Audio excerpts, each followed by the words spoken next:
What is family systems theory and how is it useful in leadership development?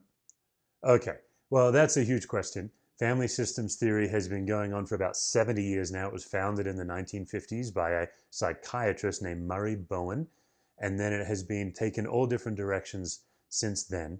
But essentially, the beauty of family systems theory and the reason it's such a powerful leadership tool is it helps you as a leader stop only paying attention to content, what people are saying, and it gives you some tools to start to pay more attention to process the way people are relating. You see, most of us, we pay attention to content, but we react to process. And family systems theory is interested in that reaction that's going on under the surface of our lives, but also that's going on between people in groups. So once you start to get the hang of some of the tools that are found in family systems theory, you become hyper aware of what's going on in you. You actually start to predict when you're about to get angry before you get angry. It's crazy. But also, you become hyper aware of how people are relating. So if you're in a meeting with a bunch of staff or teammates, you are focusing as much on the agenda and what's being said as you are on how people are relating. Who's always the first person to speak? Who's the person that never speaks up unless they're called upon?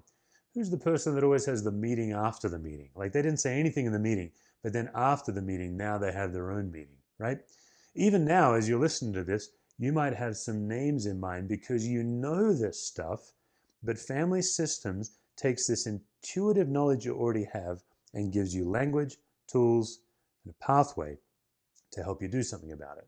So there's a couple of really powerful tools in family systems theory. The first is a tool known as differentiation that helps you as a leader become less reactive in more ambiguous situations. When you really work on your differentiation, you can walk into areas of higher stress where people are highly anxious. You can handle more conflict and more ambiguity because of this internal discipline known as differentiation.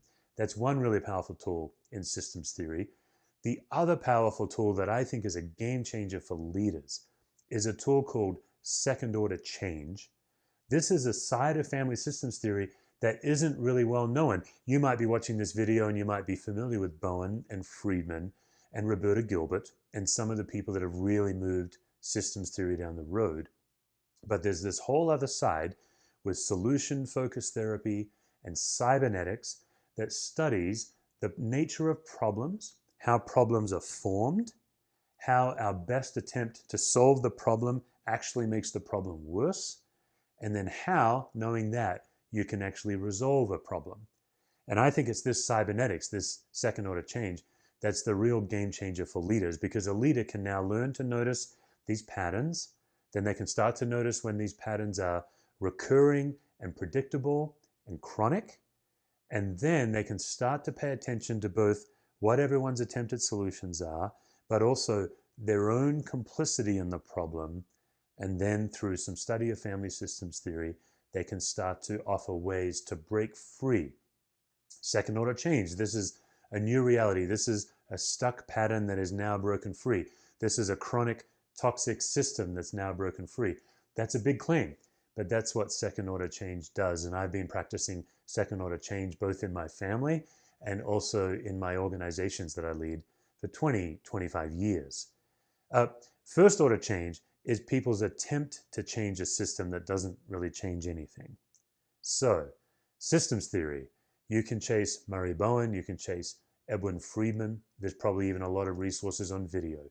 But also cybernetics, the nature of problems and problems getting stuck and getting worse, and then how a leader can come and actually make systemic change. That's cybernetics.